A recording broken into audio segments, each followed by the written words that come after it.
Is constructor एक special kind of method होता है. मेथड मतलब function. It is a special method which is invoked automatically at the time of object creation. Object create करने के time अपने आप ही ये कॉल्ड हो जाता है. It has same name as class का जो नेम होता है उसका भी यही होता है. नो रिटर्न टाइप, कोई रिटर्न टाइप नहीं होता. Only called once at the time of object creation. Object create करने के टाइम ही कॉल होता है. इस केस में जब हम ऑब्जेक्ट को क्रिएट कर रहे थे, पर्सन क्या है, हमारी क्लास है, और ऑब्जेक्ट नाम क्या है P1. न्यू कीवर्ड की हेल्प से जो ये लिखा हुआ है ना पर्सन, ये कंस्ट्रक्टर होता है. देखो ये मेथड के लिए होता है, जो फंक्शन होता है उसके लिए फंक्शन बना होता है, और ये सेम नेम होता है जो हमारे क्लास का नेम होता है. Next is this keyword in Java refer to the current instance of class.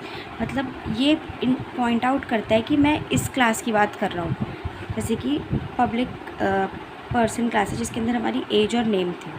अब यहाँ दिस लिखा है. दिस का मतलब ये सिर्फ ये कह रहा है कि मैं पर्सन क्लास की बात कर रहा हूँ.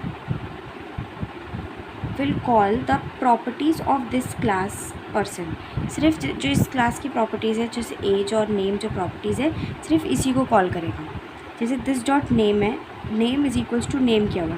अगर मैंने दिस नहीं लगाया होता और name is equals to name क्या होता, तो वो बोलता कि नेम को नेम की वैल्यू क्यों डाल रहे हैं, वो तो सेम ही चीज़ है, और एज को एज की वैल्यू क्यों डाल रहे हैं, वो तो यहाँ पे भी सेम है. बट ये पॉइंट आउट कर रहा है कि मैं किसी क्लास को पॉइंट आउट कर रहा हूँ. This keyword. नेक्स्ट है हमारा इनहेरिटेंस.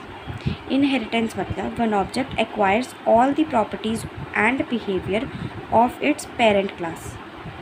ये हमने इनहेरिटेंस क्या होता है कि जितनी भी प्रॉपर्टीज़, ये हमने रन टाइम पॉलीमॉर्फिज्म में पढ़ा था कि जो पेरेंट क्लास होता है उसकी प्रॉपर्टीज़ इनहेरिट करता है. तो जो पॉलीमॉर्फिज्म है, पॉलीमॉर्फिज्म का बेसिकली काम क्या था कि वो सेम नाम को यूज़ करें लेकिन उनकी प्रॉपर्टीज़ अलग अलग थी.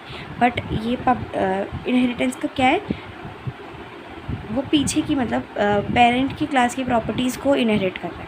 इसके अंदर सुपर कीवर्ड का भी यूज़ होता है. Use to call the constructor. वो कंस्ट्रक्टर कॉल करने के काम आता है of parent class. Parent class के कंस्ट्रक्टर को कॉल करने के काम आता है. कंस्ट्रक्टर समझ आ गया. पब्लिक क्लास बनाया था पर्सन नाम का जिसके अंदर है नेम और एज, जो कि है हमारे पेरेंट क्लास. अब पब्लिक क्लास एक डेवलपर बनाया मैंने, जिसमें मैंने एक्सटेंड कर दिया पर्सन. मतलब जो भी प्रॉपर्टीज़ मेरे पर्सन क्लास की थी वो मैंने इसमें इनहेरिट कर दी. ठीक है.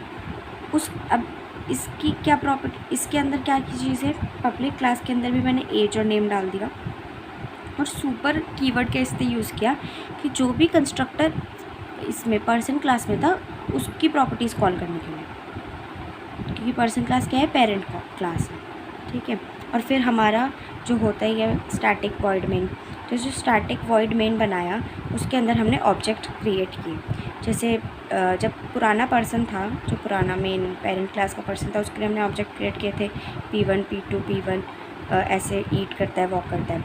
और डेवलपर क्लास के अंदर भी हमने एक ऑब्जेक्ट क्रिएट किया डेवलपर नाम का, जिसकी एज 24 है और नाम अमन है. अब मैंने डायरेक्टली कह दिया कि जो D1 है, जो मैंने ऑब्जेक्ट क्रिएट किया, वो ईट वाला फंक्शन कॉल हो रहा है. लेकिन मैंने तो इसके अंदर कोई फंक्शन ऐसा असाइन नहीं किया ईट नाम से. लेकिन ये एक्सटेंड प्रॉपर्टी है, ये एक्सटेंड कर रहा है पर्सन की प्रॉपर्टी. तो जितनी भी प्रॉपर्टीज़ ईट, वॉक, असाइन नेम, ये सारी प्रॉपर्टीज़ जो पर्सन क्लास में थी वो सारी इसमें इनहेरिट हो गई. हमें बार बार इसमें डालने की ज़रूरत नहीं. We haven't create these properties in developer class, these are inherited by person class. तो इसका आउटपुट क्या आएगा, अमन इज़ वॉकिंग ऐसे. ठीक है. ये एक रन टाइम पॉलीमॉर्फिज्म भी शो कर रहा है, क्योंकि इसमें उसकी पुराने वाले की प्रॉपर्टी इनहेरिटेंट हो रही है, और ये हमने सेम फंक्शन है जो हमारे पर्सन क्लास में वो इसमें यूज़ कर लिया और कोई एरर नहीं आ रहा. तो ये क्या हो गया, रन टाइम पॉलीमॉर्फिज्म.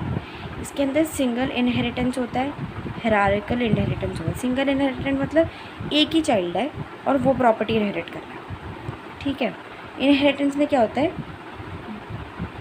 एक से ज़्यादा चाइल्ड है और वो प्रॉपर्टी एक पेरेंट क्लास से इनहेरिट कर रहे हैं. और थर्ड होता है multi level inheritance. Class from another derived class. Class from another derived class मतलब मेरा एक पेरेंट क्लास है, मैंने उसमें से इसकी प्रॉपर्टी इनहेरिट कर ली। इस क्लास का, ये जो मेरा पेरेंट चाइल्ड क्लास बना है इसका, वो भी किसी ना किसी का पेरेंट क्लास बन सकता है। मतलब यूज़र एक पेरेंट कर रहा है जो डेवलपर की प्रॉपर्टी एक्सटेंड कर रहा है, और डेवलपर जो है वो पर्सन की प्रॉपर्टी एक्सटेंड कर रहा है। तो ये ऐसा है, एक